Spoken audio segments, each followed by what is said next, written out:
आज समाज में भोजन की और पानी की उतनी कमी नहीं है। कमी है, गरीब इलाकों में देखो तो कमी है, वस्त्र की, अन्न की और जल की कमी है, लेकिन उतनी कमी नहीं जितनी कमी ज्ञान की, सत्संग की। अगर सत्संग मिले, सद्विचार मिले, क्या करना, कैसे करना, क्या खाना, कैसे खाना, कितना खाना, कैसे जीवन जीना, इसकी लोगों के पास युक्ति ही नहीं। और इसलिए जितने अस्पताल खुलते हैं वो सारे देखो तो हाउसफुल, कम पड़ते जा रहे हैं। जितने दवाखाने खुलते हैं सारे के सारे कम। क्यों? क्योंकि खाने पीने का अक्ल नहीं, जीवन जीने का युक्ति नहीं। बहुत सारी बीमारियां तो कुछ उपाय करने से आएगी नहीं, आएगी तो ठहरेगी नहीं। वो युक्तियां आप समझ लीजिए। जैसे पूर्व दिशा या दक्षिण दिशा की ओर सिर रखकर ही सोना चाहिए। जो उत्तर दिशा या पश्चिम दिशा की ओर सिर रखकर सोता है वो बीमार होगा, उसकी जीवन शक्ति का ह्रास होगा, पक्की बात है। तो हम ये सावधानी रखते हैं कि हम जहां जाते हैं वहां ध्यान रखते हैं कि हमारा सिर पूर्व दिशा की ओर है। पूर्व दिशा की ओर नहीं तो दक्षिण दिशा की ओर, पश्चिम की ओर या उत्तर की ओर सिर करके कभी नहीं सोना चाहिए। एल्यूमिनियम के बर्तन में जो भोजन बनाता है या खाता है उसे टीबी होती है। आपके घरों में एल्यूमिनियम के बर्तन हो तो निकाल के गाड़ देना जमीन में, लेकिन उन बर्तनों में भोजन मत बनाओ। दूसरे लोहे के बर्तन या स्टील के बर्तन हो ठीक, लेकिन एल्यूमिनियम के बर्तन घर में, रसोई घर में मत रखो।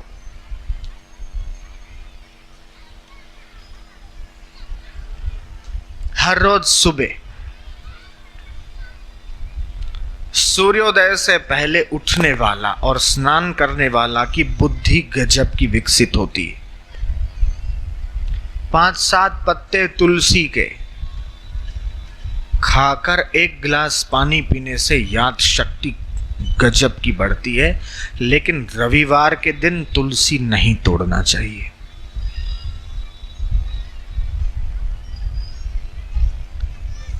विदेश में तो काउ थेरापी निकली है, काउ थेरापी, गौ चिकित्सा। और आप जानते हैं कि गाय का दूध पीला होता है, गाय का घी भी पीला होता है, गाय का मक्खन भी पीला होता है, भैंस का दूध पीला नहीं होता है। पीला क्यों होता है? गाय के शरीर में सूर्य मेघा नाड़ी होती है। जब वो गाय सूर्य की किरणों में विचरण करती है तो वह सूर्य मेधा नाड़ी की द्वारा सूर्य रश्मियों का, सूर्य की ओजस्वी, तेजस्वी, आरोग्य, आयुष्य वर्धक किरणों का वो गौ आकर्षण करती है। और वो सूर्य की आरोग्यप्रद, आयुष्यप्रद, ओज तेज वर्धक किरणों को अपने दूध में मिलाती है और इसलिए दूध पीला होता है। और आप ये देखोगे कि जो पीली चीज है ना वो महंगी होती है। सोना पीला है तो महंगा है, सरसों पीली होती है, महंगी होती है। सूर्य का प्रकाश भी पीला होता है, हमारे स्वास्थ्य के लिए, आरोग्य के लिए बहुत हितकारक है। भगवान सूर्य नेत्रों के और बुद्धि के अधिष्ठाता देवता हैं। इस देश और विदेश में लाखों नहीं करोड़ों करोड़ों लोग आपको मिल जाएंगे जो भगवान राम को मानते हैं, भगवान कृष्ण को मानते हैं। लेकिन भगवान राम और कृष्ण के जीवन में अगर आप झांकोगे तो ये पाओगे कि राम और कृष्ण सूर्य की उपासना करते थे। अगर आपको भी भगवान राम जैसा तेजस्वी होना है, भगवान कृष्ण जैसा कार्यकुशल होना है, सूक्ष्म राजनीतिज्ञ होना है, निपुण होना है, प्रज्ञा संपन्न होना है, ओजस्वी बनना है, तेजस्वी बनना है, तो आप भी सूर्य की उपासना कीजिए और आपके बच्चों को भी सूर्य की उपासना कराइए और देखिए कि उनका जीवन कितना महान बनता है। और सूर्य के 12 नाम हैं। जिन महिलाओं को गुस्सा ज्यादा आता है, जरा जरा बात में चिड़चिड़ापन हो जाता है, जरा सा कुछ कहो तो गुस्सा उनके नाक पे रहता है मानो, और फिर गुस्सा करने के बाद फिर वो पछताती भी है कि मेरे को बहुत गुस्सा आया और मैंने तुमको अंट शंट बोल दिया, माफ करना। पहले तो गलती कर देती है और फिर बाद में पछताती भी है। क्या कारण है? कि उनका मन के ऊपर कंट्रोल नहीं है। उन महिलाओं को चाहिए कि वो चंद्रमा की उपासना करें, पूर्णिमा के दिन व्रत करें और पूर्णिमा का जो चंद्रमा है उसका ध्यान करें, त्राटक करें। चंद्रमा मन प्रधान है और सूर्य बुद्धि प्रधान, इसलिए पुरुषों के लिए सूर्य की उपासना का विधान कहा है और महिलाओं के लिए चंद्रमा की उपासना का विधान शास्त्रों में लिखा है। चंद्रमा की उपासना करने से उनका मनोबल मजबूत होगा, उनके मन की शांति रहेगी, जरा जरा बात में वो चिड़चिड़ापन और उद्विग्नता के रोग से बचेगी। और जिन पुरुषों की बुद्धि ठीक से काम नहीं देती, करना चाहिए कुछ और कर देते हैं कुछ, रॉन्ग डिसीजन करते हैं, गलत निर्णय, और वो गलत निर्णय करने की वजह से परिवार में भी, व्यापार में भी, अपने कर्म में भी थाप खाते रहते हैं। उनको चाहिए कि वो बुद्धि को बढ़ाने के लिए, बुद्धि को सूक्ष्म करने के लिए सूर्य की उपासना करें, तो उससे उनकी बुद्धि तेजस्वी होगी।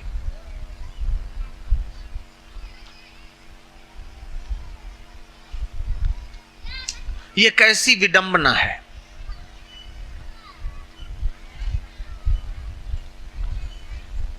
कि लोग घर की सफाई करते हैं, घर को साफ रखना पसंद करते हैं, बाथरूम को साफ रखना पसंद करते हैं, कपड़े को साफ पहनना पसंद करते हैं, यहां तक कि अपने चेहरे को भी हर रोज साबुन लगा के, पानी लगा के, धो धा के चमकाते रखते हैं। अपने चेहरे की गंदगी नहीं पसंद करते, घर की गंदगी पसंद नहीं करते, दुकान की, ऑफिस की, बाथरूम की गंदगी पसंद नहीं करते। लेकिन ये कैसी विडंबना है कि अपने हृदय को वो गंदा रखते हैं। उस हृदय को शुद्ध बनाने के लिए भक्ति आवश्यक है और सत्संग आवश्यक है। भगवान श्री राम झोली फैलाते हैं, भगवान जैसे भगवान किसके आगे? भगवान शंकर के आगे। शंभ सदाशिव महादेव भोलेनाथ। प्रभु आप अगर मेरे ऊपर प्रसन्न हैं तो मुझे वरदान दीजिए। बोले कौन सा? बोले नहीं, पहले वचनबद्ध होइएगा। अगर वचनबद्ध नहीं होगे, मुकर जाओगे तो फिर कैसे चलेगा? इसलिए पहले आप वचन दीजिएगा कि मैं जो मांगूंगा वो आप दोगे। बोले पूछो तो, मांगो तो। बोले ना, पहले वचन दो तो। बोले कहो ना क्या चाहते हो। बोले पहले वचन दो, फिर हम कहेंगे, और हम कहेंगे तो उसको फिर ठुकराओगे नहीं। मना नहीं करोगे, हमारा प्रोजेक्ट जो है फाइल रिजेक्ट नहीं करोगे। ये मैं मिला रहा हूं, उन्होंने नहीं कहा होगा, समय के अनुसार। जैसे तैसे राम जी ने शिव जी को मना लिया और वचनबद्ध कर लिया कि हे मर्यादा पुरुषोत्तम श्री राम, आप जो मांगोगे मैं देने के लिए वचनबद्ध हूं। पूछिए, कहिए, मांगिए, क्या चाहते हो।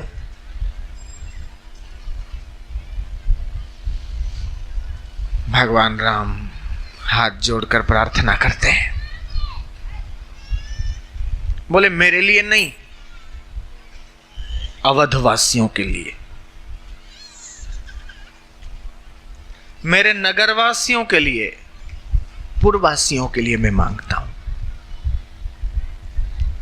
आप देने में सक्षम हैं और समर्थ हैं। जो चीज जिसके पास हो उसी से न मांगी जाती है। भिखारी से जवाहरात मांगना पागलपन है। जो चीज आपके पास है और आप दे सकते हो वही मैं मांगता हूं। बोले मेरे पास क्या है, मेरे पास तो ये वाघंबर है, क्या चाहिए तुम्हें। बोले ना, इसकी तो जरूरत नहीं। बोले मेरे पास क्या है, शमशान की भभूति रमाता हूं मुर्दों की, वो चाहिए क्या। बोले ना, वो भी नहीं। ये त्रिशूल, बोले ना। और ये सर्पराज नागराज, ये चाहिए। बोले ना। और ये रुद्राक्ष की मालाएं, ये चाहिए। बोले ना, ये भी नहीं चाहिए, ये भी मिल जाएगा। तो क्या चाहिए आखिर। नंदी चाहिए क्या, कछुआ चाहिए क्या। बोले ना, वो भी नहीं चाहिए। क्या चाहिए। बोले आप चाहिए, आप।